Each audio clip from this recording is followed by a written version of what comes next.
This is the story of a boy named Daud Campbell, who unexpectedly finds himself at the center of a strange conflict. All the girls around him are fighting to marry him. He takes a deep breath as he stands on the threshold of departure, reflecting on the bizarre chain of events that brought him here. It all began with a survival game, Savior Rising, that thrust him into a world he now has to navigate. At first, the game felt familiar, even fun. He cleared it with a sense of accomplishment, only to wake up the next day inside the very world he had just played through. It doesn't make sense, and the thought gnaws at him, but there's no point in cursing fate. The game hadn't targeted him, and he had no real attachment to the protagonist. Yet here he is, trapped in the body of Daud Campbell, a powerless nobody, a third-rate extra. The Campbell Viscounty, his origin, is a modest farming region scattered with a few minor dungeons across the empire. These details were barely mentioned in the Savior Rising film adaptation, making his identity as a Viscount's son a strange twist. For someone like him to enter the elite Imperial Academy is no small matter, it turns the world upside down. And now, as he sets out for the academy, everything begins. His father looks at him, eyes brimming with tears, and asks if he's truly leaving. Daud smiles and confirms that he is. During the farewell, his father tells him earnestly that he's the pride of their family, wishing him well and urging him to take care. He warns Daud not to cause trouble at the Elephant Academy, where the nobility gather, and advises him to stay out of the spotlight. After saying goodbye, he checks his status: strength, agility, endurance, luck, and authority, all rated F. He has no skills, proficiencies, or special gift. He reflects seriously, even experienced players would find such a low start laughable. Still, he knows what must be done. His mission is to enter the academy and be assigned to a class. If he fails, the academy will spiral into chaos under the villains' violence. He decides to keep a low profile, avoid attention, and not try to raise his family's standing. He reassures his father once more, then embarks on this new chapter, wondering whether the game's main character will handle things alone. But he quickly realizes survival in this world requires staying invisible. His academy life has just begun, and he's determined to get through it. On the way, he notices a beautiful girl sitting across from him, sipping tea. He watches her, puzzled why she's riding in the same carriage. As he looks closer, he recognizes her, Elnor, feared by all, the final enemy of the game. Only the main character can confront her after reaching peak strength. Suddenly, she turns to him with a serious look, asking why he hasn't responded, if he's curious about something. He quickly smiles, saying she seems kind and beautiful. She's taken aback and asks if they've met before or if he's heard rumors. Flustered, he stammers that he only heard she's tough. She dismisses it, calling him strange. He grins, saying people often say the same about him, then turns his gaze to the window. The scenery is beautiful, but his peace is broken when he sees a boulder rolling toward the carriage. Shocked, he apologizes to her and throws himself forward to shield her. As he does, her necklace glows with strange light. He notes it's always with her. But even with this act, he doubts he'll survive. With his stats, it feels impossible. Suddenly, he wakes in a new position. Her voice reaches him, asking if he's okay. Realizing he landed on her, he quickly apologizes. Calmly, she tells him not to worry, thanking him. It's the first time a man has approached her like that. She understands his intention and says there's no need to apologize. He's stunned, knowing he only leapt at her to use her armor for cover. She then asks for his name. He hesitates but gives it. She smiles, promising not to forget and that she'll repay him. Then, a system notification appears. He has gained the interest of a villain, and the conditions for a special gift are met. He is granted 2 new skills: Desperate Survival and Deadly Charm. He is stunned. Was this triggered by the elephant train journey or something else? Meanwhile, doctors examine the wounded. Thanks to special security, casualties are low. Just as Daud is thinking about Elnor, another system notification pops up. He has received a new special gift, Fated Attraction. The system explains, the more interest he gains from individuals with unique traits, the more diverse the rewards. He's stunned, muttering that he still doesn't understand what's going on. He recalls that in Campbell Viscounty, no one is neutral, everyone is involved. He wonders if his true gift has unlocked yet and considers checking. Reviewing his stats, he sees the 2 skills. Desperate Survival boosts his stats during critical danger. Deadly Charm helps him gain favor with unique individuals. He considers their implications. Desperate Survival might save him in combat, while Deadly Charm could complicate things. Another system prompt confirms it's easier to attract people with extreme personalities.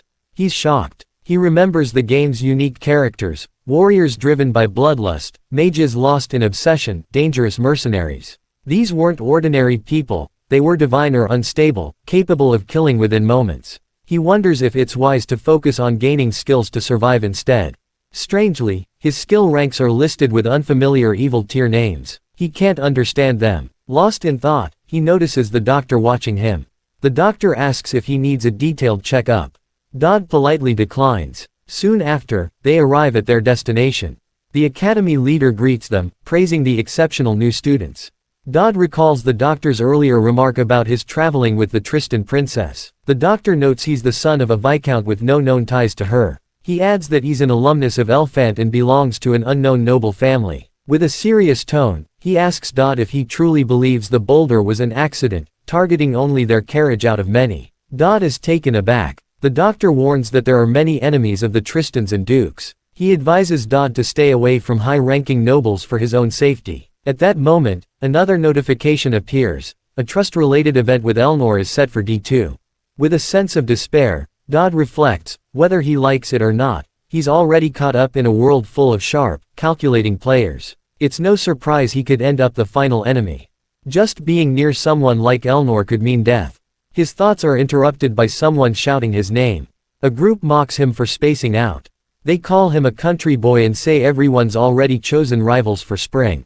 After the entrance ceremony, real competition begins. They mention his rival is already decided. Daud panics and runs toward them, saying he didn't want to compete. But he realizes that with everyone else paired up, the only one left must be the strongest. As he runs, he stumbles, and a stunning girl suddenly appears, offering him a hand. He's speechless. It's Elia Crixanax, the greatest genius in the world. She smiles warmly and asks if he needs help. Daud is stunned. This girl who will someday become his savior is standing right before him. The scene shifts to a quiet room where a woman sits in silence, pondering the implications and wondering if she's gone mad. She informs her companions that the entrance duels are about to begin and, with curiosity, asks when Lady Tristan will arrive. Just then, Lady Tristan enters the room. The woman calmly asks where she has been and says they need to talk. Tristan casually explains she was finishing some work. The woman, taken aback, sighs in disbelief. She apologizes and says it seems they need to address some matters first. With concern, she asks if anyone has died. Tristan answers in a composed manner, saying not many, just about 12, had died. She explains they had tried to assassinate her. They dropped 2 boulders on the academy training area to make it look like an accident, but she discovered their true identities, and since she was nearby, she dealt with them. The woman listens and then calmly suggests she should have left such matters to the school. She mentions that if Tristan leaves now, she'll have a chance to face Elia Crixanax, the genius, and Daud Campbell. At the mention of his name, Tristan is shocked and presses for more information about him. The woman notices her reaction and asks how she knows him, explaining that while he seemed unremarkable at first, he's actually quite strange. The scene shifts again, this time to the battlefield. Daud Campbell stands trembling, gripping his sword. Behind him, people mockingly shout for him to go back to his village. Seasoned fighters question how many moves he'll last, with some noting his luck in avoiding injury so far. But as the moments pass, a sense of belief starts to grow. He wonders if this might work in his favor. It's dangerous, but he has nothing left to lose. He checks his system stats. The skill Desperate Survival is ranked, and the system informs him his stats increase during moments of dire need, based on danger levels. Watching the crowd with grim determination, he reminds himself that the villains he must face may be among these nobles. If he survives, he might gain their attention. With this knowledge, he begins to believe survival is possible. Suddenly, Elia speaks, catching him off guard. She bluntly asks if he's truly that weak.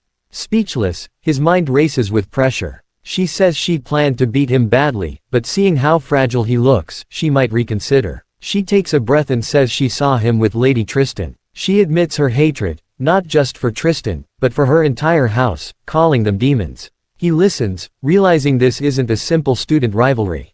It's a deep family conflict.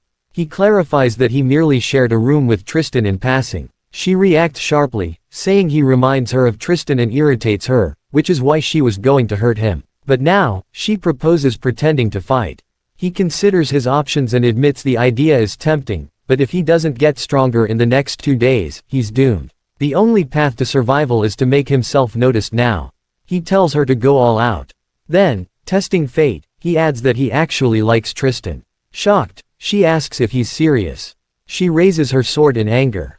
Internally, he knows he's lying, but it's the only way to push her. He declares, he's just as serious as her hatred. A system notification flashes, deadly charm activated. The villain's interest spikes, and a reward is added to his gift tab. Hearing him, she says she won't hold back anymore. With a fierce glare, she charges, swinging her sword with full force. He barely dodges. She pauses, surprised he evaded it, and warns she'll come at him harder. The system triggers again. Desperate survival activated, X rank. Seizing the moment, he throws a powerful punch, striking her and knocking her back as a flash lights up the battlefield. The crowd is stunned. Daud Campbell, ranked F in every stat, has just knocked down the central character of this world. The scene cuts to an emergency meeting at Elfin Academy. Professors are deep in discussion. One suggests Daud may be a skilled con artist. The others are shocked by the drastic shift in perception. A senior professor, composed, reminds them Daud showed no combat ability before the duel, yet somehow defeated Ilya Krixanax. They all agree the attack was real. A female professor questions what real means. The senior explains that no one could walk away from such a blow unaffected, not even him. He says there's no way someone with Daud's stats could beat a future war general like Ilya. He speculates Daud may have used an illegal item or outside help. But then suggests another possibility. Daud might be a rare genius. The female professor nods. It's hard to accept without proof. Ilya's sponsor won't stay silent. The academy faces a risk. Ignoring someone with Daud's potential could be costly. After more discussion, the female professor calmly states that time will tell if Daud is a fraud or something else. Her colleague asks what she means. She replies that this year's incoming students are unlike any before, so unique they demand special attention. If Daud is one of them, she believes he'll play a key role in the academy's future. Meanwhile, Daud's face appears in newspapers under breaking headlines. The world is watching. Some speculate he's the Royal Knight Commander's secret son or the Academy's greatest ever talent. A system notification flashes, gift update. Character info upgraded. Eleanor Tristan's relationship level rises to 2. A reward is now available. More notifications follow. Baron Armit Community level 2, 100 points. Viscount Lupin level 1, 50 points.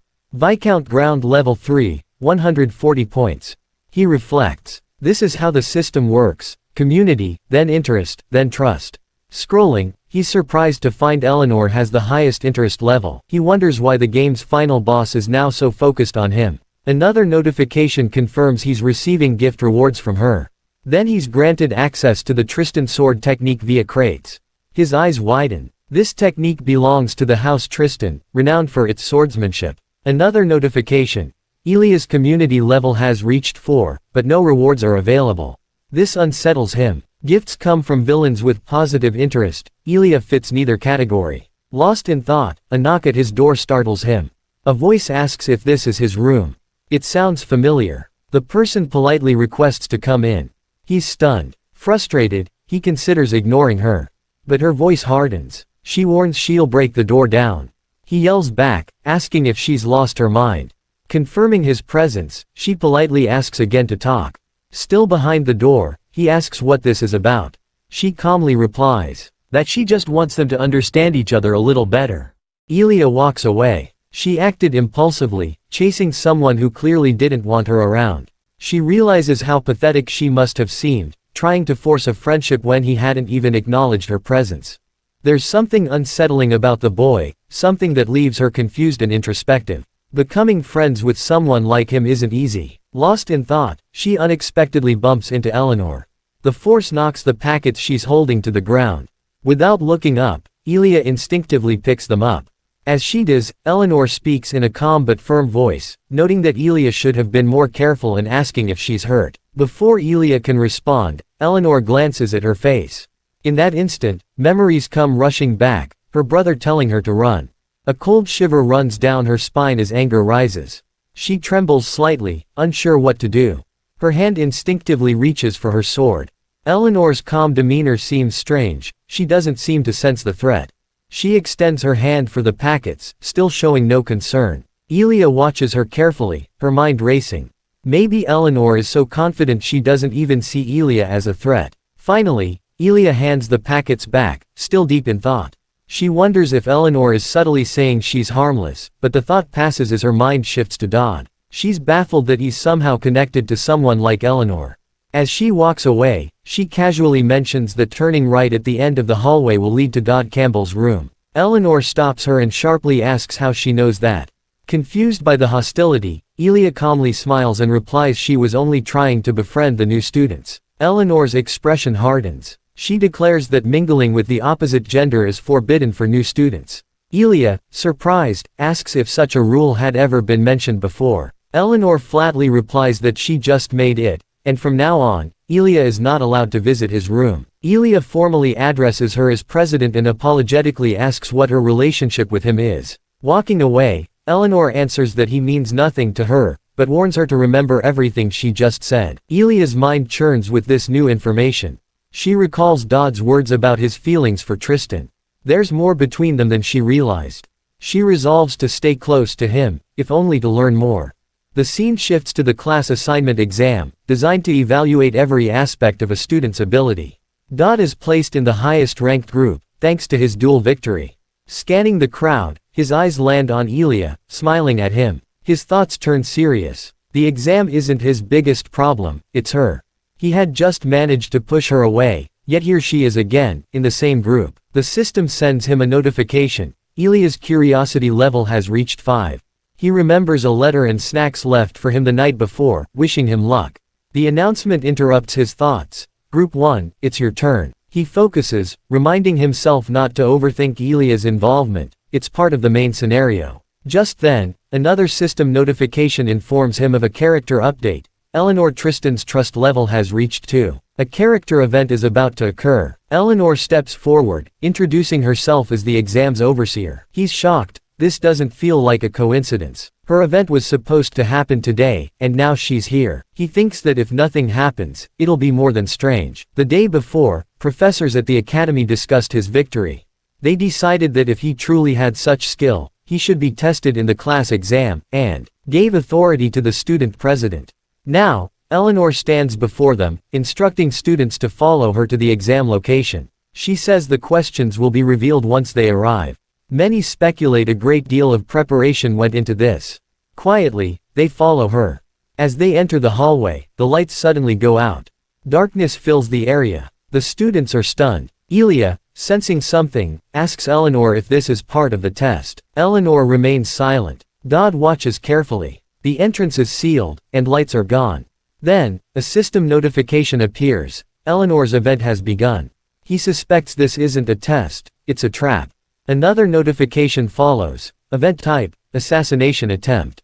Surviving members of the Grove still target her. He's instructed to protect her. Scanning the room, he notices students whispering, unsure what to do. Some consider leaving but remain uncertain. He suddenly realizes, these students are all part of the main character's core party. This is the scene where they all meet. He calmly suggests heading to the central hall. Others look at the map, surprised it's there.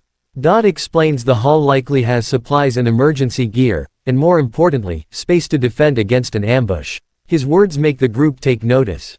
He tells Eleanor and Elia they must have felt it too, they're not alone. Then, he says he's going somewhere else. The group is surprised. Elia questions him seriously, asking why he'd leave. He responds calmly that it's necessary, though he can't explain yet. He promises to clarify later but insists this is the right move. Trusting him, they head to the central hall with Eleanor. Daud walks down a quiet hallway. Maybe Eleanor's presence gave his words more weight. For now, he plans to stay hidden. The target is Eleanor, not him. If he avoids attention, he'll be fine. But someone calls to him.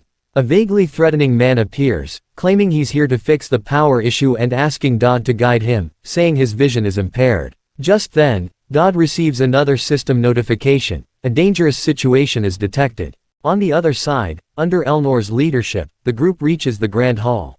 As soon as they arrive, one of the girls, visibly anxious, turns to Elia. Her voice trembles as she asks if Elia truly believes Daud will be fine on his own. Elia remains calm and answers without hesitation. Whatever he's doing, there must be a reason, he wouldn't have gone off alone otherwise. Then, As if sensing something deeper, she adds that it's not just him they should be worried about. Something bad could just as easily happen to them. Meanwhile, down a hallway away from the others, Daud leads the stranger forward. The man walks beside him, silently reflecting on how Elnor managed to eliminate the advance party. But he admits such a feat wouldn't have been possible if Daud hadn't come here. Even the boy was fooled with little effort. As they walk, Daud casually says the equipment room is just ahead. The man, a trained killer, evaluates Daud's movements and quickly dismisses him as a rookie. There's no urgency, he decides he'll toy with him before killing him. Suddenly, Daud turns and looks directly at him. Caught off guard, the man removes his mask and tells Daud it's time he rewarded him. Daud takes a breath and thanks God. Everything is going according to plan. The man is Hashmid. If it had been someone stronger, this could have gone wrong. Daud feels genuine relief. He states that Hashmid's gait, subtle movements, and even his rhinitis confirm his identity. Hashmid doesn't understand what Daud is talking about and feels a flicker of unease. Still, convinced Daud is weak, he charges. Back in the Grand Hall, a different battle unfolds. A student in red cuts through an enemy. Around him, it's clear these enemies are weaker than expected. Elia gives an order, Palkas is told to freeze them. She's worried about Elnor. At the room's center, Elnor moves like a shadow. In one swing, 4 enemies slam into the wall, the stone cracking. She drags another and calmly asks if there are more deployed in the building. A mage completes a spell, freezing the rest in frost. The man under her blade panics and confesses everything. The name Hashmid of the Crescent Moon emerges. Elnor asks if he's inside the building. The man hesitates, then says he can't reveal that. She stomps his face into the ground and asks again, is the man posing as a student truly an ascension? Finally, he says yes, he came with them. Elia steps forward, asking who would go this far. Elnor answers simply, they tried to kill her. Hashmid is an ascension who can copy others after killing them. Then she asks, who would be the easiest target in this building? Elia thinks. Her thoughts drift toward Daud. The realization hits, he used himself as bait. She doesn't understand why. He had no reason to risk himself, they were after Elnor. What is his relationship with her? Elnor speaks again. They're nothing to each other, or so she says. Elia doesn't respond. Far from them, Daud and Hashmid fight. And now Hashmid is losing, badly. This shouldn't be happening. Hashmid, a trained killer, begins to panic. The Guardian Soul activation makes no sense. It only reacts to weapons, yet Daud holds a wooden staff. Hashmid falls, body broken. His voice shakes as he speaks. He says Daud used him, that he was just a pawn. No one really knows who Daud is. The system responds, deadly charm activated. Hashmid realizes the truth. It wasn't chance. Daud led him here. Hashmid tells him to finish it. Daud quietly says he won't kill him. Hashmid is stunned. He demands to know why. Daud says to spread the word, stay away from Lady Tristan. Remind them that even Hashmid barely survived. He doesn't know who sent the order, but if they try again, the gray demon inside Elnor might awaken. That must be avoided. Hashmid listens. Then, almost amused, he asks what Daud will do if he returns. Daud answers without hesitation, then try again. I'll be there too, protecting her. Hashmid asks if Lady Tristan is truly that important to him. Daud looks at him steadily and says, yes. The system responds again, deadly charm activated. The villain's favorability rises sharply. As Daud turns to walk away, he freezes. From the shadows, Elnor approaches, her eyes locked on him. The scene shifts inside the principal's office of the academy. She speaks, voice serious and warning, telling Elnor that she understands why the chancellor is outraged. The situation has spiraled out of control, and yet somehow they're expected to track down the perpetrators immediately. She admits a chilling possibility, this isn't just mismanagement or coincidence. The details surrounding the assassination attempt, the timing, the path chosen, all suggest the presence of a spy, someone on the inside. Elnor listens quietly. The woman continues, saying she knows political attacks against her are becoming routine. They're committed. Elnor gives a small nod. The woman's tone grows heavier. She confesses that something about this attack feels different. There's structure to it, a certainty. Whoever arranged it will strike again. And yet, all the students involved with her during the incident have received formal recognition, except for one. She frowns. The one anomaly is Daud Campbell. Despite being present, he's received no commendation, no recognition, and no explanation. She says it feels like he's deliberately avoiding attention from the academy's upper staff. Elnor, still composed, agrees quietly. She's thought the same. Irritated, she grabs a nearby cup and hurls it toward her. She demands to know what her problem is. Still seated, still composed, Elnor simply asks what she means. The woman's tone shifts. She says Elnor's been disconnected all day, her focus lost, her thoughts elsewhere. With a serious expression, she says she doesn't know what's going on inside her, but unless Elnor explains, she's done helping her. Then Elnor finally speaks. She thinks she's become interested in someone. That surprises the woman. Her brows rise as she leans forward, asking what exactly she means. The woman stares, then asks in disbelief if she actually likes that country bumpkin. Elnor answers firmly that she never said that. Not yet. That one word, yet, stuns the woman even more. She stares at her like she's grown another head. She mutters that she has no idea what he could have possibly done to catch Elnor's attention. She wonders what Archduke Tristan would say if he heard about this. Still, Elnor doesn't waver. She says clearly that she does not fancy Daud, but the woman's face shows she doesn't believe a word of it. Her expression says she's convinced Elnor is lying to herself. She's a daughter of House Tristan. She has to be careful. Elnor agrees softly. The scene changes. Inside a quiet room, Daud lies on his bed, a letter clutched tightly in his hand. The letter explains that no class can be assigned to him yet. The academic team is still analyzing the situation to find the most suitable placement. He frowns. Then, with a frustrated breath, he clutches his head. He doesn't want any of it. He wishes they would just dump him into some low-profile, worthless class and be done with it. Then a notification appears before him. The system message announces the completion of the first main quest. Additional information has been unlocked. His new objective: resolve the incident that will occur during the freshman reception ceremony. The reward: exclusive equipment materials upon success. He focuses. The freshman reception ceremony, that's the moment when classes are finally revealed. Every role, every specialization from archer to priest, is determined there. The system has confirmed it. His future build depends entirely on his training choices. He considers this. If he focuses on swordsmanship, then he'll aim for physical strength. By specializing in raw power, the system will tailor his rewards to match. But there's still one glaring problem. Another notification flashes. This one shows Elnor's character details. Her trust level has surpassed level 5 and affection has temporarily increased. A reward is now available. She is listed as a notable figure. Upon her emotional shift, a special event will be triggered. The countdown is 3 days. Another message follows immediately. Elia's interest level is also at 5. Her emotional change nears. She too is flagged for a special event. And the timing is also 3 days. He closes his eyes. It's all happening at once. The final boss, the protagonist, the main quest. It's all converging. Then one more notification. The gift reward from Elnor has been received, a skill duplication pass. He stares at it, stunned. The ability to copy a skill is beyond broken.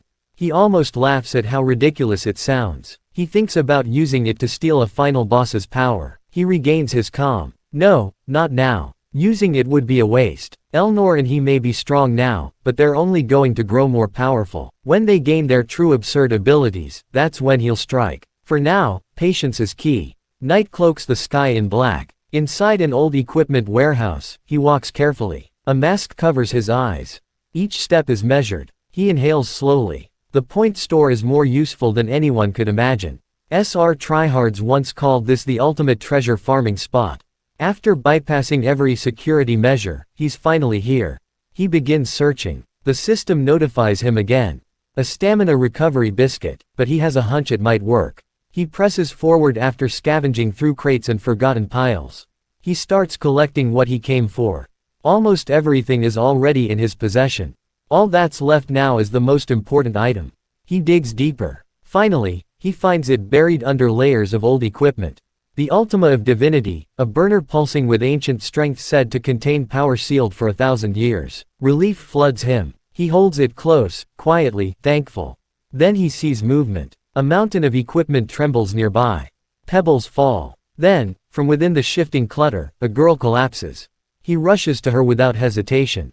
It's Yuria. He lifts her. His mind races. Yuria is also known as the Grey Haunter. Chapter 2's boss, the cursed sword goddess. It hits him then. The ultima of divinity. This warehouse, it's hers. That's why she's here. Before he can do anything more, a faint glow surrounds her. In the blink of an eye, she breaks free. A sudden system warning strikes him. Lethal threat detected. Another follows. Desperate survival mode activated. X rank. His instincts kick in, trying to explain, to apologize, to say he didn't mean to wake her.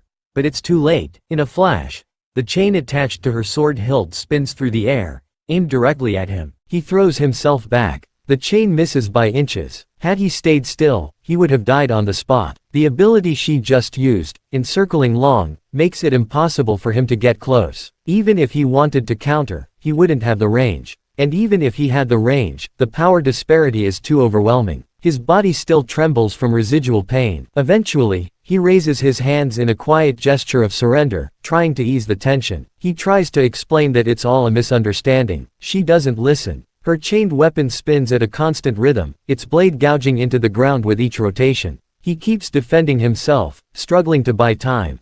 But before long, she drives him into a corner. There's no exit left behind him. Then comes the final move. She hurls her chain blade with blinding speed. He relies purely on instinct. Just as the blade's tip is about to hit him, it halts in midair. She narrows her eyes, puzzled. Eventually, she retracts the weapon. He already knows why. It's the curse, the boundary of 3.5 steps.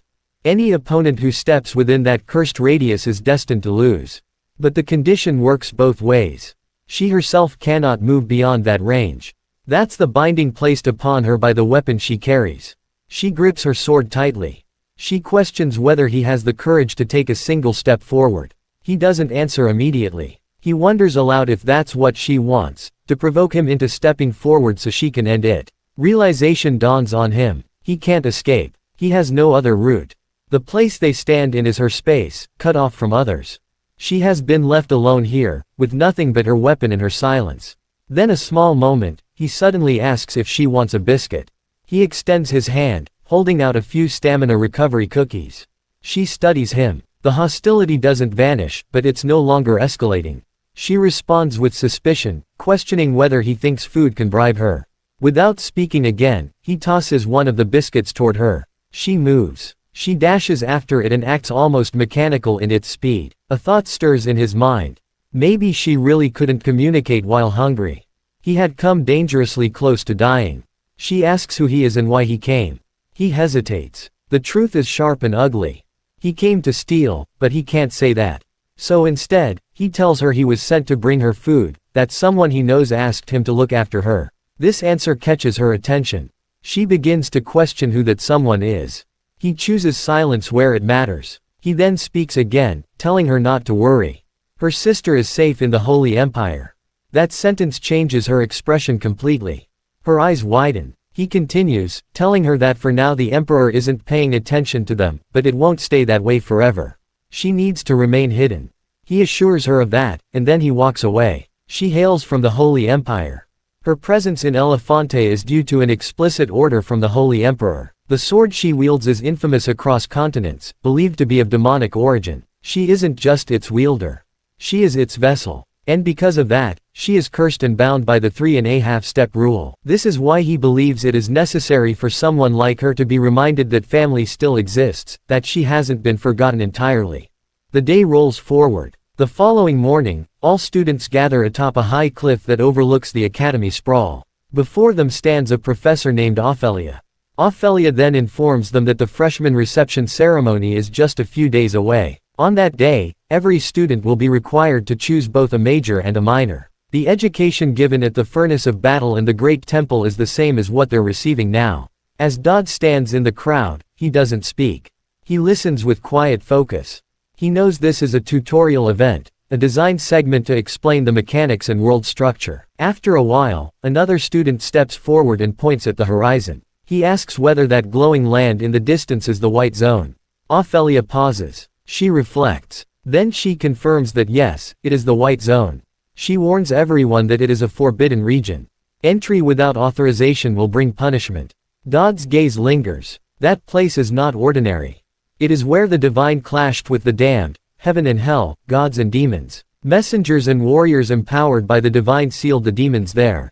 Even now, centuries later, the tension between death and divinity still pulses in the air. This is why the Holy Empire, the tribal aliens, and the Empire forged a pact with the Golden Triangle to monitor the area constantly. As he reflects on this, another student asks whether they're allowed to go there just to take a look. Ophelia responds with clarity. It's permissible to walk near the border, just inside the Seraph's protective barrier. Beyond that, it's unsafe. Daud smiles faintly. He's already thinking ahead. The planned excursion is meant to go from half launch and back. Eventually, the students reach the designated spot.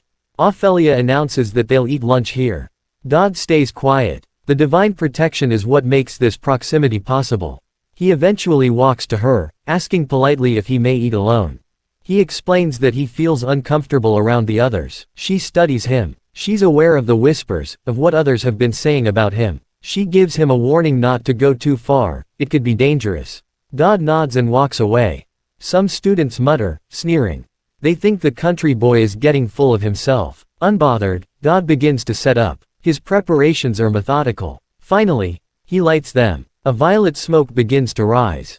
He blows on it sharply and the smoke grows denser, the scent sharper. He feels something. Realization creeping in. As he begins to wonder whether he's missed something, the magic activates. A presence thickens around him. The object hums softly. Then it becomes clear. This is why he came. This is the access point. Suddenly, the world in front of him erupts. A radiant burst of light blinds the area. And he hears a voice echo through the veil, asking aloud where the allied forces are. Before he can form a response, another voice breaks in with a sharp tone, pointing out that instead of leveling the ground as instructed, someone merely dug a drain and left. Immediately after, the first voice returns, now directing its words toward another figure, noting that the Jirian group has once again been blamed for the mess. Their attention shifts entirely to him, standing just nearby, observing them. For a brief moment, they simply stare at him. Confusion spreads among them, and they begin to murmur, puzzled by his presence and behavior. The angels begin returning to their tasks.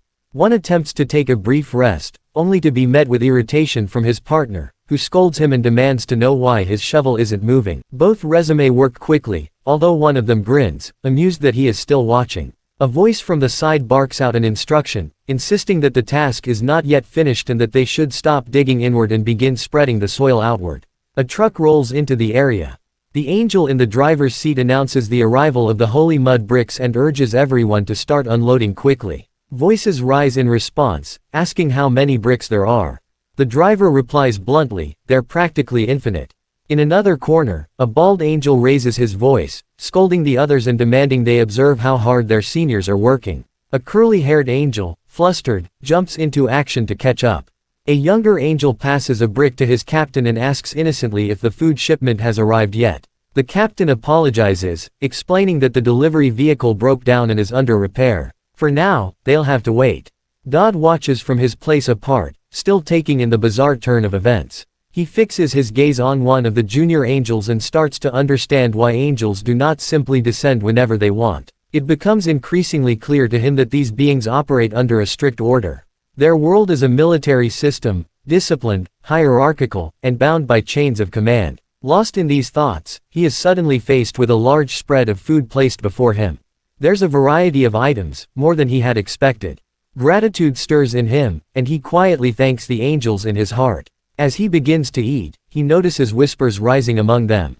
They are surprised he is still watching them so intently. They begin speculating about what he might have brought and are amazed at how much he is eating. A few start eyeing the food with longing, murmuring among themselves about asking for a little. Daud observes this dynamic with quiet calm. He speaks in a measured tone, advising them to eat first before tiring themselves out with more labor. His words reach them clearly and the offering transfers. The food appears in the hands of the angels. Eventually, their captain grants a short 10-minute break. The angels dig into the meal eagerly. Watching their reactions, Daud thinks to himself how different the laws of this world are, and how his single portion is enough to feed all of them. Their captain then turns his attention to him and gestures toward the thurible in his hand. He recognizes its importance and offers to bless it. He asks him what he would like in return, as long as it is within reason. He promises to do his best to grant it. Daud is taken aback. There's been no formal negotiation, no exchange of cards, no strategy from his side, and yet the blessing is offered so freely. He had prepared detailed plans for such an event. Now it is unfolding effortlessly. The captain senses his thoughts. He looks at him with calm clarity and tells him that perhaps it is insight that matters here, the ability to see the nature of things just by looking. He adds that he has an ability he hasn't developed yet and it would benefit him greatly to invest in it. Daud considers this in silence. He wonders if the captain is referring to the trait known as great, loved by evil. The angel confirms this indirectly. He states that the gift is far stronger than he realizes and how it is used will be up to him. It is because of this gift, he explains, that a cruel yet strangely kind being has become interested in him. The blessing is completed. Daud thanks the angel sincerely. Daud, having witnessed it all, begins to think again. He wonders about the meaning behind it all. The phrase cruel yet friendly seems unclear to him. He feels unsure why they call him a great human, but the captain seems to sense his uncertainty. With a composed tone, he tells him to believe in himself. At the very least, the captain already believes in him. As those words settle in, the divine light around them dims, fading softly. Daud is left behind in serious contemplation. He reminds himself of the truth.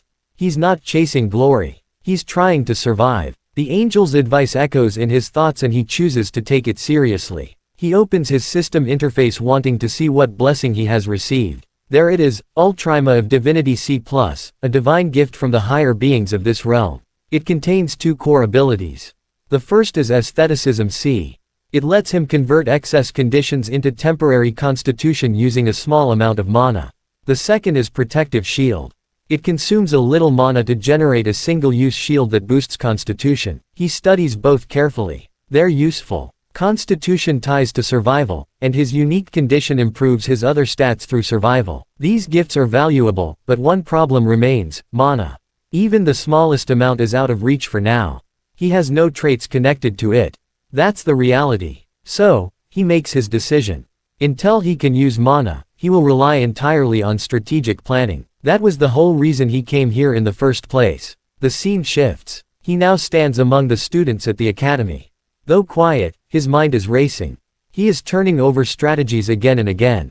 Someone approaches him. The person comments with a smirk about Daud's habit of ignoring others. Daud steadily responds that he has been listening the whole time. The other student is taken aback and asks what exactly he heard. Daud replies calmly he heard everything, including the mention of a two-person team. The man grows more serious and demands whether he even knows what that means. He looks around and asks where his partner is. Daud answers without hesitation that his partner will arrive soon. The man laughs, mocking the idea. He questions who would willingly partner with someone like him. But Daud stays composed and confident. He explains that while his partner may not be famous, she is on her way. At that exact moment, Elia arrives. She strides up to the man and asks him about the monster research department. Daud watches her silently. He hadn't planned to engage with the main characters so early, but after hearing the Archangel's words, his strategy shifted. She sees him and is visibly surprised. He asks her with honesty whether the offer she made earlier to get to know each other still stands. She stops, staring at him intently. Memories flood her. She recalls his admiration for Elnor and how she had once questioned her about it. Elnor had dismissed it without concern. Now, seeing him hold his hand out to her, she falls into deep thought. Every tactic she used failed. And now he's employing the very approach that awakens jealousy, the same one she had considered dangerous. She stares at him in silence, stunned by how mistaken he is in his quiet hope. The scene shifts to the Academy's mock dungeon, where Elia questions Daud, asking if he's truly certain about this plan. Daud responds with confidence, urging Elia to have faith in him. He reminds her that she once said she wanted to be friends with him. Daud continues, if you still want to be friends after that, then you should do what I say. Daud instructs Elia to move towards 9 o'clock, warning her that 3 monsters are approaching. Elia follows Daud's directions and successfully defeats the enemies.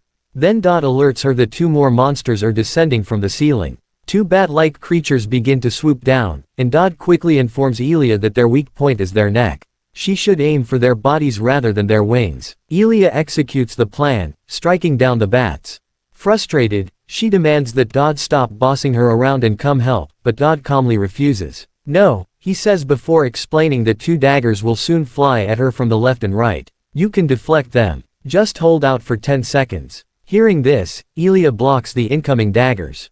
Daud compliments her performance, then warns that a paralytic poison is about to be released from a device on her right. She should break it. Although Ilya grumbles, she obeys. Next, Daud tells her to dodge 3 arrows coming from his direction, instructing her to stay in place. He begins a countdown from 3.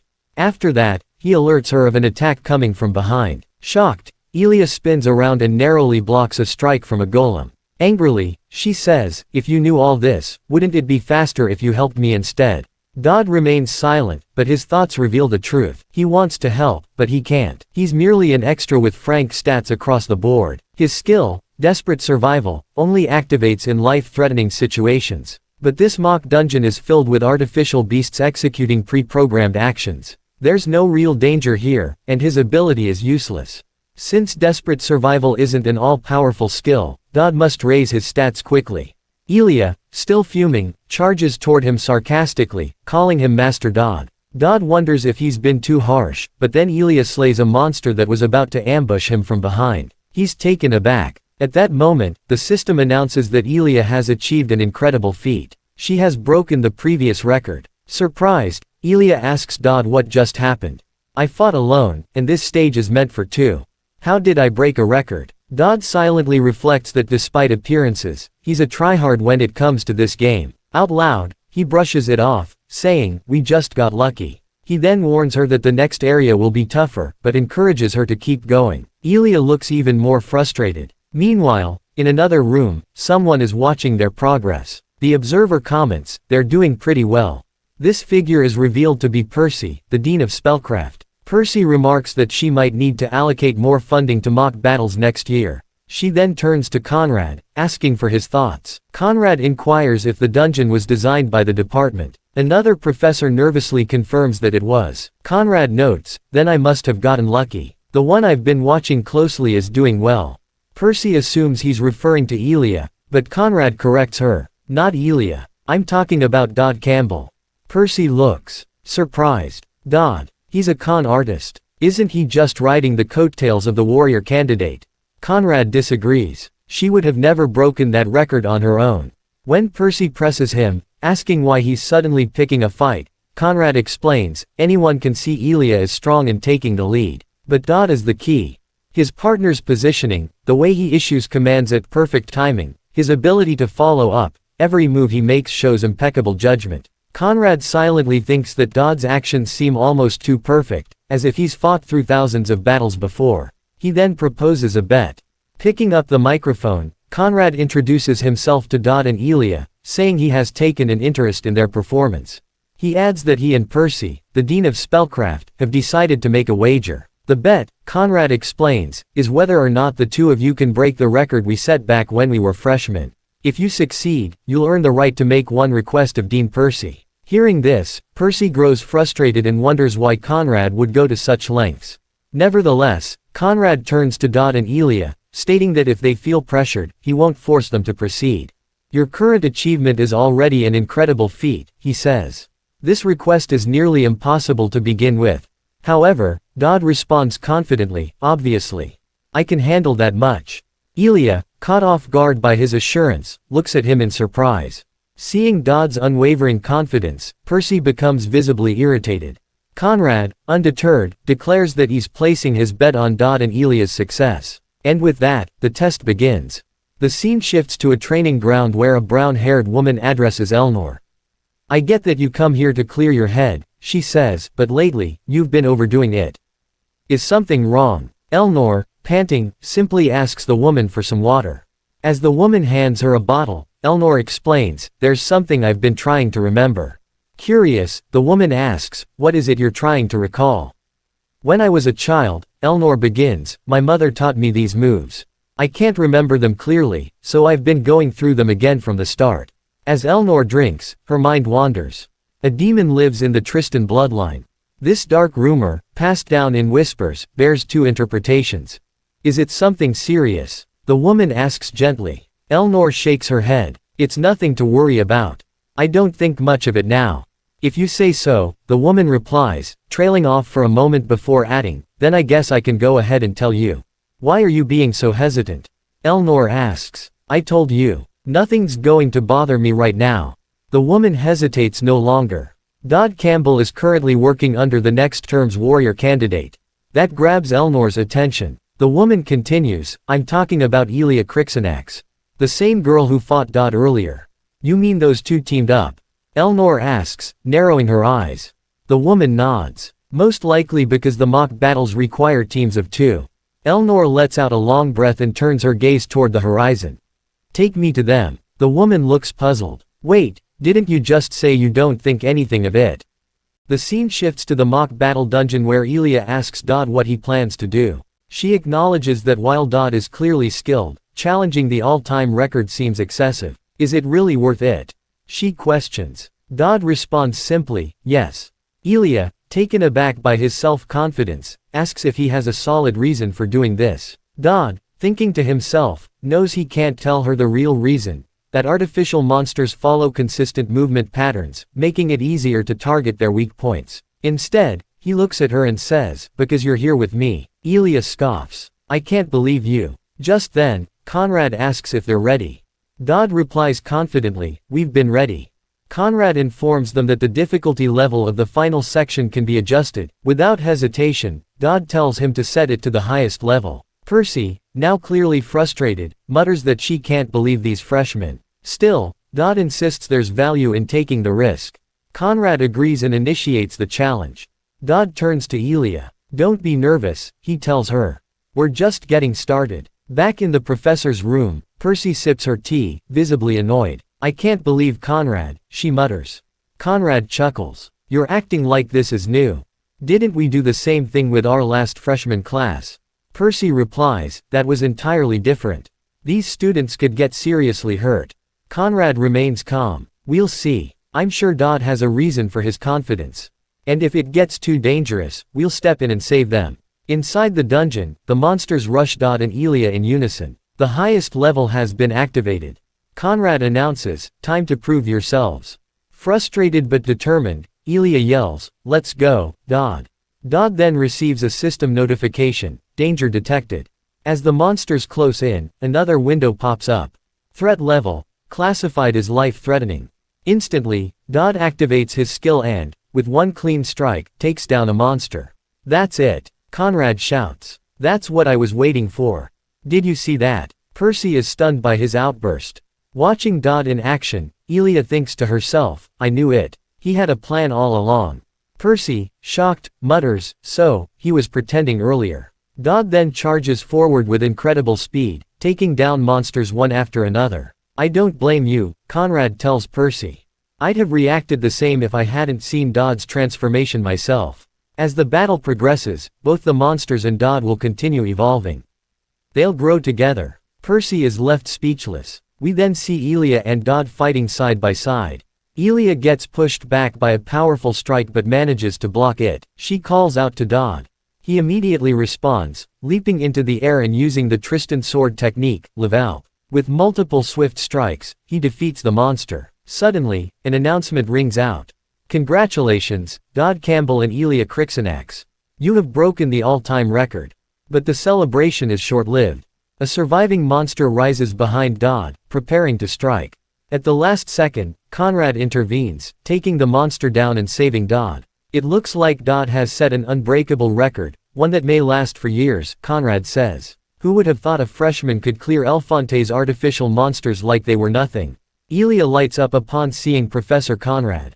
He congratulates her on her effort, and Percy arrives shortly after. Conrad turns to her with a smirk. Looks like I won. Percy, annoyed, mutters, must be nice.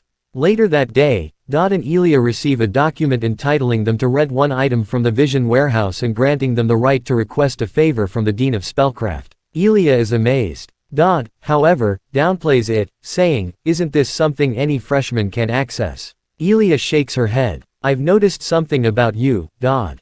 No matter what happens, you always seem calm, like you already know how everything is going to play out. It's like you've planned it all in advance. Daud doesn't respond. Internally, he admits the truth. Of course, I already know how all of this unfolds. Elia then extends her fist. Don't guys always do this with their friends? She asks with a grin. They bump fists and a window appears. Elia's curiosity stage has reached level 5, nearing trustworthy stage. As Elia turns to leave, she says with a smile, "See you tomorrow, Daud." Watching her go, Daud reflects. I don't know if she's just being friendly or if she's just odd. At that very moment, he's caught off guard. Elnor appears, having come to meet him. Without hesitation, Elnor asks Daud about his feelings toward the freshman, catching him off guard with the directness of the question. Daud's mind races, briefly wondering why she would ask something like that. He realizes there's no danger of her making a move on him. After all, they're not romantically involved. Yet, Elnor remains unaffected, reiterating the question calmly. Suddenly, a system alert flashes before Daud's eyes, warning of potential danger. His instincts kick in, urging him to say something, though he hesitates for a moment before mentioning his training with Elia and how he still wanted to see her. Elnor's confusion only deepens, leaving Daud questioning whether his words even made sense. Despite this, he quickly acknowledges that this response isn't going to work. Elnor shifts her tone, commenting that it seems he missed her. Daud agrees, but internally he struggles to understand why he feels that way. Elnor, noticing the shift, decides to move on and rationalizes that maybe their bond is something akin to a friendship, likely stemming from her past rescue of him. She reminds him of the importance of a priority list, but Daud's confusion only grows. As Elnor hands him a letter, Daud wonders what it could be, perhaps a love letter or a challenge. The letter contains a partner request for the freshman welcome party, a seemingly trivial matter until Daud notices the penalty associated with refusing it. If he turns her down, not only will her affection for him decrease, but the backlash could turn her hostile. Daud contemplates his options, but before he can decide, a knock on the door interrupts him. He opens it to find Elia, who hands him yet another letter. This time, Daud feels a rush of frustration, realizing that once again, he's being thrust into another decision. Elia teases him about his quick deduction, hinting at her decision being made during the mock battle. With a mischievous grin, she leaves him with her letter and dashes off. Daud is left with a sinking feeling in his stomach, wondering if he's been backed into a corner. When he opens the letter, he's faced with yet another partner request. The weight of the situation settles on him. He's forced to choose between two conflicting options, the main character or the final boss. The stakes feel higher than ever. If he chooses Elnor, he risks alienating the main character. If he picks Elia, he could bring the wrath of the final boss upon himself. Daud realizes there's no easy way out. He wonders if there's another option, but soon decides to accept both requests, knowing there's no escaping the web that's been woven around him. At the ceremony, Daud walks alongside Elia, reflecting on the multitude of people gathered. His thoughts are interrupted when a system notification appears, informing him that his clone walker ability is now active. This gives him the ability to create a clone, something he'd saved up for. He knows it's risky, but the clone might be his only way out of the situation. Another alert flashes on the screen, marking the beginning of the double date event. Daud realizes that he's now committed to navigating the consequences of accepting both partner requests. The event will continue until it ends, and if he's caught, the penalty will be severe. As Daud prepares the clone, he remains anxious, knowing that if someone notices both him and the clone at the same time, everything could fall apart. His mind is fixed on maintaining control of the situation, especially as a roar shakes the area outside. He reassures himself that surviving the event is his top priority. Elnor's presence in the crowd catches him off guard, and he quickly suggests they head to the event, hoping his clone and Elia will meet up without incident. His mind is constantly alert, making sure he doesn't cross paths with either of them. Spotting a food stall, Daud leads Elnor toward it, all while trying to maintain a careful distance between them. The skewers on display catch Elnor's eye, and Daud is taken aback when she expresses interest in them. He hadn't expected her to like skewers. As they move on, Daud feels the pressure of keeping things balanced between his obligations to both Elnor and Elia. They approach a stall selling accessories, and Daud, trying to keep a healthy distance, buys Elnor a plain button, nothing too meaningful but enough to maintain the facade of their relationship. Later, while seated, Elnor asks about Daud's chosen major.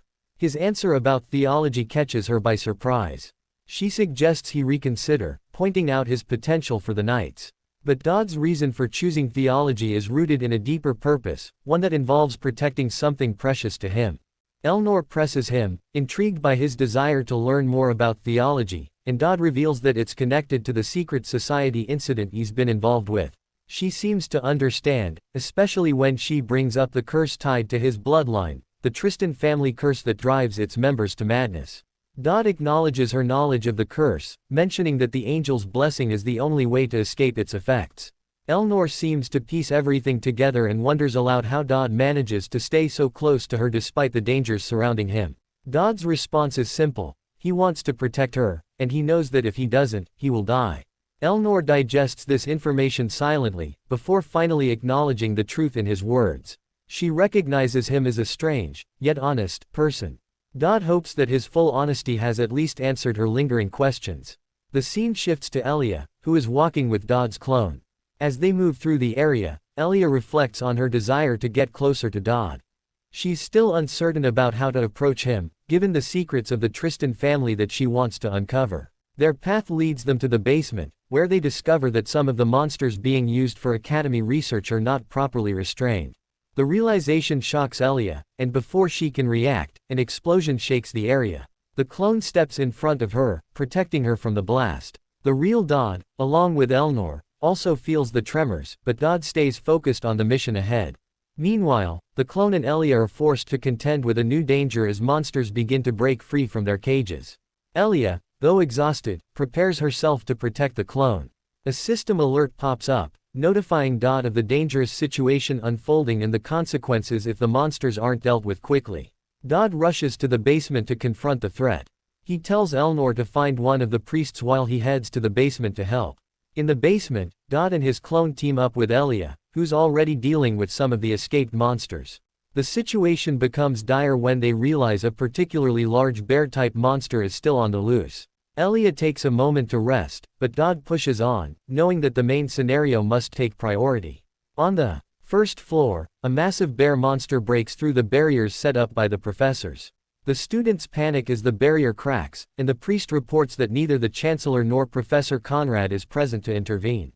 The priest insists they wait for the knights, but Elnor challenges him, determined to protect the students. Daud steps forward, declaring his intention to handle the situation himself.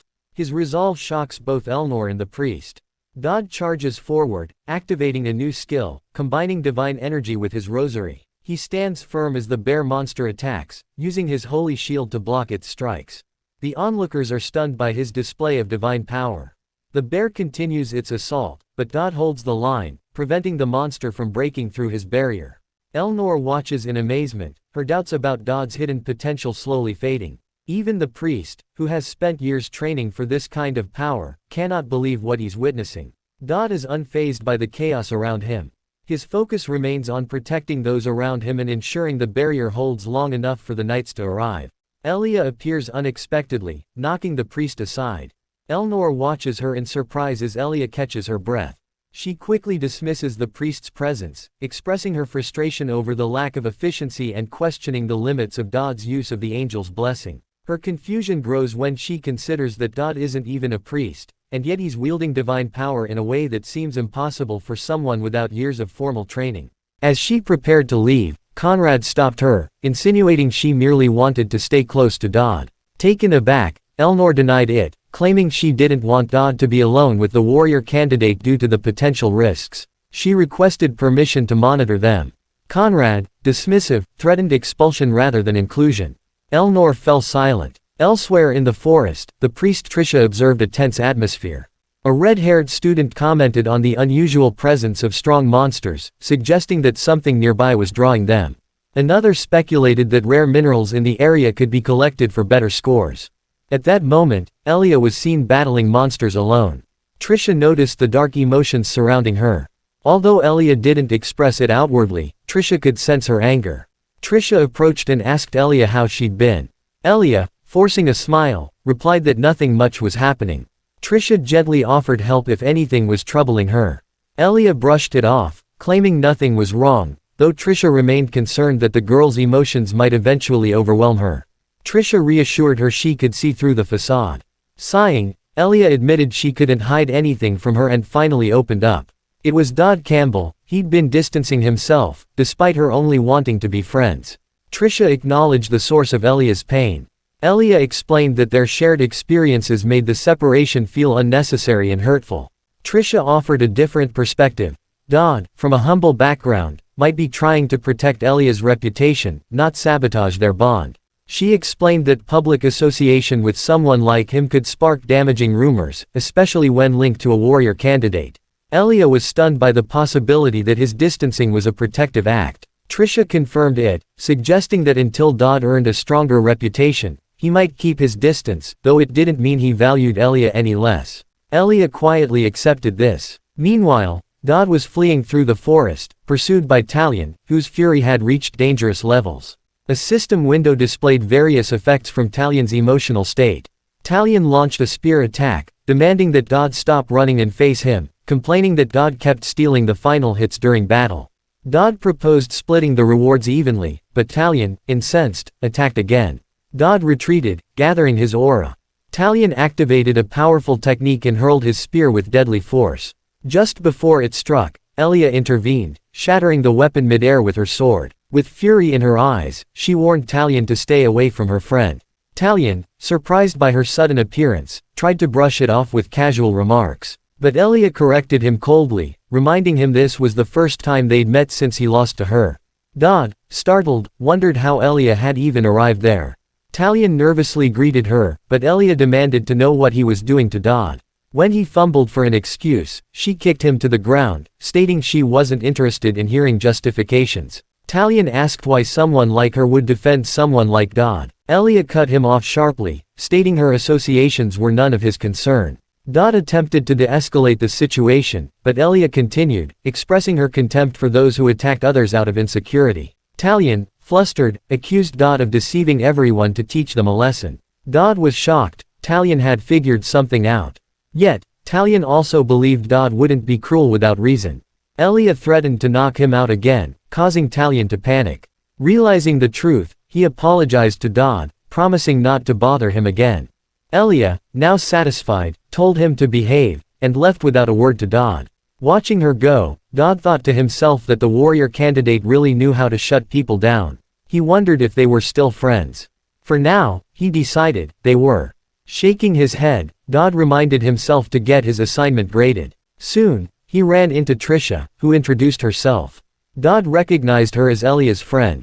Trisha mentioned she had a question, but Daud cut her off, preferring to get his score first. Trisha sighed, thinking that Daud had somehow provoked Elia into fighting Talion, something she wouldn't normally do without cause. When Daud reached Professor Conrad and Elnor, he found them mid-scuffle. Elnor lay on the ground while Conrad appeared entirely unfazed. Conrad explained that the student president had insisted on entering the forest, so he challenged her to get past him first, and won. Daud stood stunned, questioning the sanity of the school. Conrad nodded toward Elnor, commenting that she'd improved and told her to stop playing dead. Daud presented his collection of resources, explaining he wanted to ensure he chose the best ingredients. Conrad inspected the hall, impressed, and declared Daud in first place. He even suggested that Professor Percy would love the materials. He reminded Daud of his wish agreement and advised him to earn some goodwill by offering the ingredients. Daud agreed. Just then, Trisha arrived and asked if he was finished. Conrad clapped his hands, announcing the end of class and granting everyone leave. He instructed Trisha to look after Elnor, which she promised to do.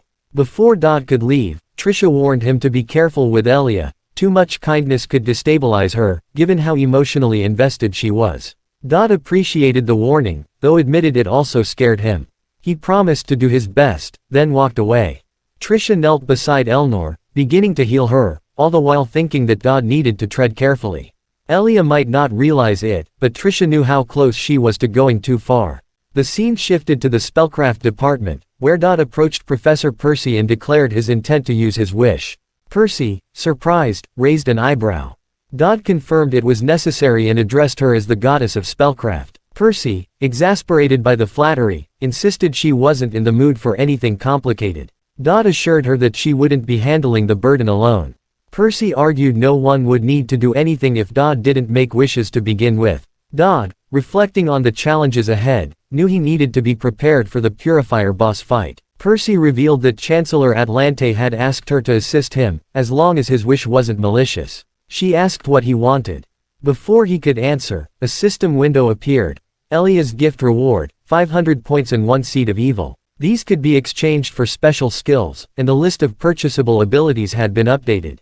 Among them were negative seals and one-time uses of the rule of evil. Daud realized these skill effects were more valuable than any physical item. While this was a good start, he knew it wasn't enough. Daud Campbell remained too weak to handle the Purifier's diverse attack patterns. That's why he made his wish clear, to obtain a cannon powerful enough to destroy the entire academy. Percy, stunned, asked if he had lost his mind. Elnor quietly reflects on this, remembering Daud's earlier words about his need to protect her, and the deep, mysterious connection that seems to drive him. As Elia continues, she becomes more direct, hinting at her belief that Daud's actions are entirely motivated by his loyalty to the Tristan family and, by extension, to Elnor.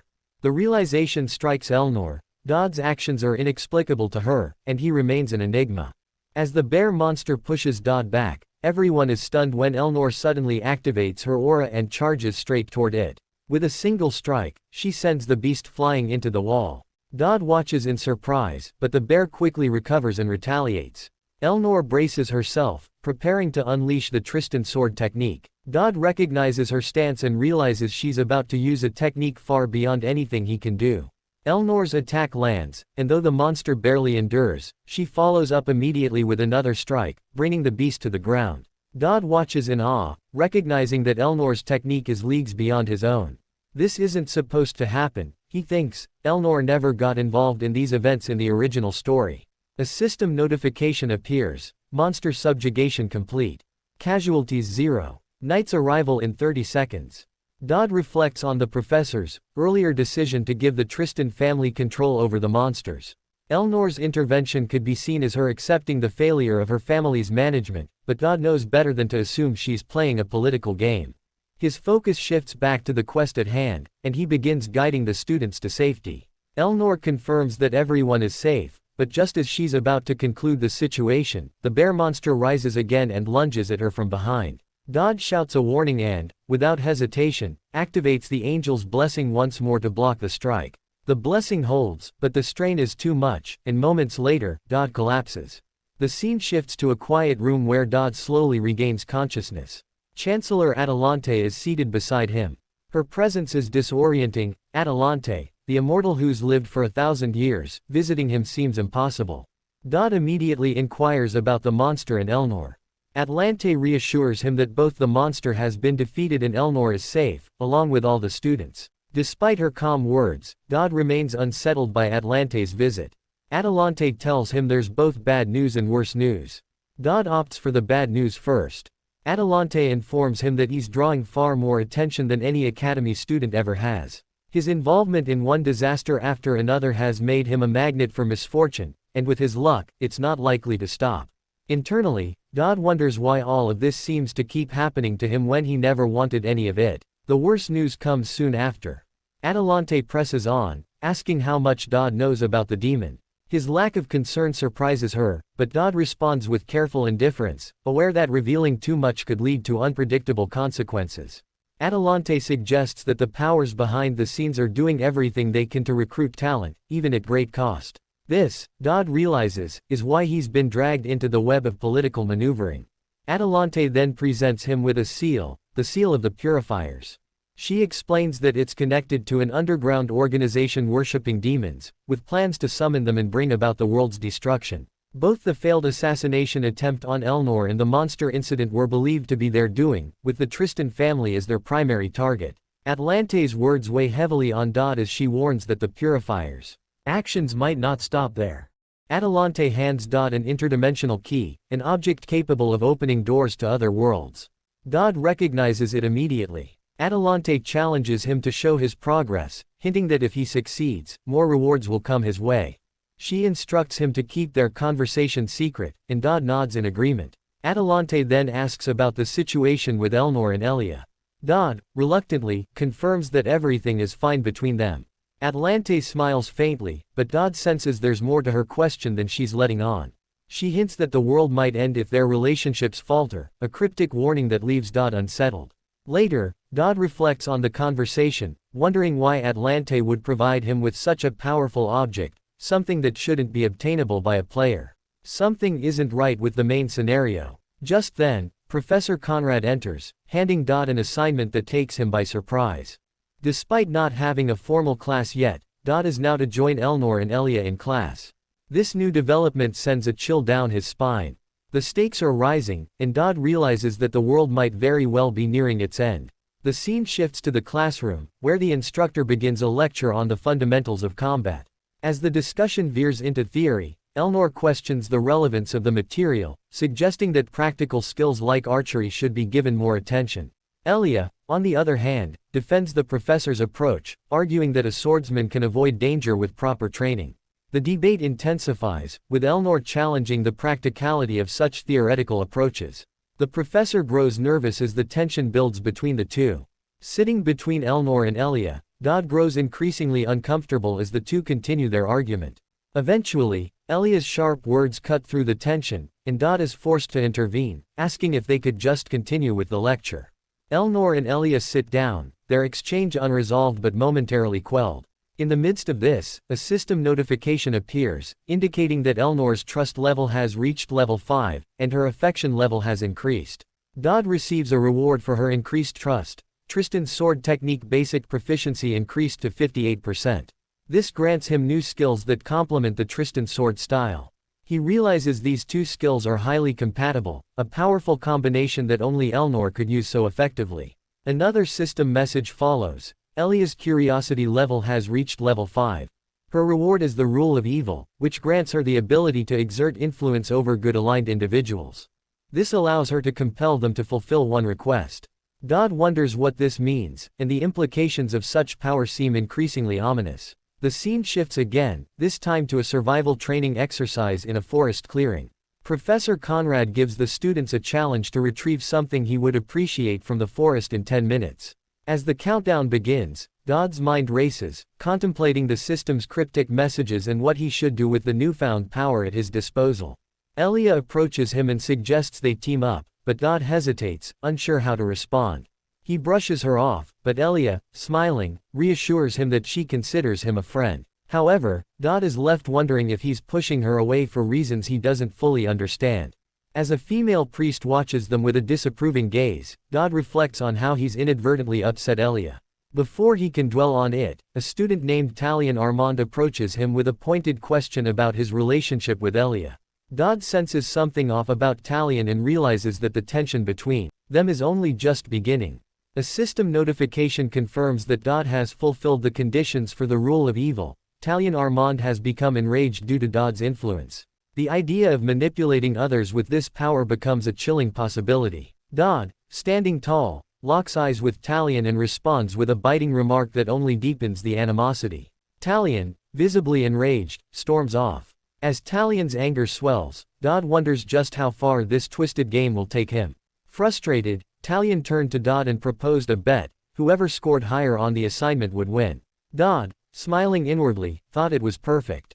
Meanwhile, the scene shifted to Elnor, where Professor Conrad questioned her commitment to helping score the students, suspecting she was taking the responsibility too lightly. Elnor, calm as ever, maintained she had been serious all along. Conrad, skeptical, demanded an explanation for why Daud Campbell already had a max score, despite not submitting anything yet. Elnor asserted that Daud deserved it.